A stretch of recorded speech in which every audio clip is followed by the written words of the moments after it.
আউযুবিল্লাহি মিনাশ শাইতানির রাজিম বিসমিল্লাহির রহমানির রহিম। প্রিয় দিনী ভাই, আপনারা সবাই কেমন আছেন? ভিডিও ধাক্কা দিয়েন না, ভিডিও সম্পূর্ণভাবে না দেওয়ার আগে ভিডিওটা বেশি বেশি শেয়ার করে দেন। আল্লাহর ঘর মসজিদ, আসলে টাকা পয়সা ধন সম্পদ থাকলেই কেউ দান করতে পারে না।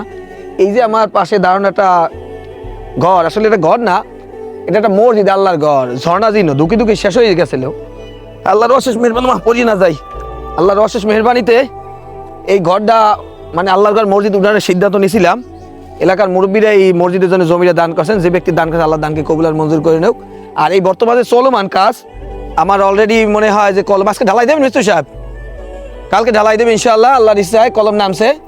আর বিশেষ করে যারাই দেশ ও প্রবাসে 2 টাকা 5 টাকা দান করছেন, এই এর ফলশ্রুতিতে আল্লাহর অশেষ মেহেরবানিতে আমরা কাজটা শুরু করতেছি। তবে আমাদের যে পরিমাণ অনুদান হয়েছে তা আমরা 7 লেভেল পর্যন্ত যাইতে না, কলম কাটা পর্যন্ত উঠাইতে পারবো, কিন্তু আমরা চাই না এটা পড়িয়ে থাক, শেওলা পড়বে।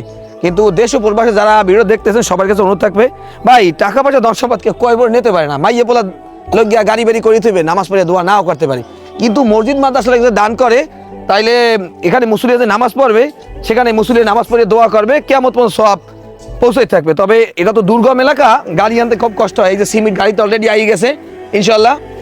ভিডিওটা করার উদ্দেশ্য হলো যেসব ভাই এবং বোনেরা আমাদের টাকা দিয়ে এই মসজিদের জন্য সহযোগিতা করছেন, দুনিয়া তো শেষ পর্যায়ে দাঁড়িয়ে টুপি রেখে মিথ্যা কথাও কইতে পারি যে টাকা উঠে খাইয়ে লাইছি। এই যে টাকা তাদের দান কিন্তু টাকার মাধ্যমেই এই যে সিমেন্ট বালি রড এই কাজ চলমান। দেশ ও প্রবাসে যারা ভিডিও দেখতেছেন বেশি বেশি শেয়ার দেবেন। আর 2-5 টাকা যদি কোনো হৃদয়বান ব্যক্তি দান করতেছে আমার সাথে যোগাযোগ করবেন। শেয়ার করার উদ্দেশ্য কি, এটা একটা সহযোগিতা। আমি শেয়ার করে দেওয়ার কারণে এমন একটা ব্যক্তির কাছে যাইতে পারে। আল্লাহর জমিনে এমন গোলাম আছে, আমাদের যে পরিমাণ অনুদান হয়েছে বাদ বাকি অনুদানের টাকাটা আসলে আমরা মসজিদটা কমপ্লিট করতে পারি। তো ভালো থাকবেন। আর বিশেষ করে আমি তো একজন ভিউ ব্যবসায়ী করিয়া যদি একটা মসজিদ আল্লাহর ঘর আমার মতো জাহান্নামের আসামিরা আল্লাহ করায়, এই জন্য কোনো দুঃখ নাই। খামার আরো বেশি বেশি করে দেন। আমি ভিউ ব্যবসায়ী, ভালো থাকবেন। আসসালামু আলাইকুম রহমতুল্লাহ।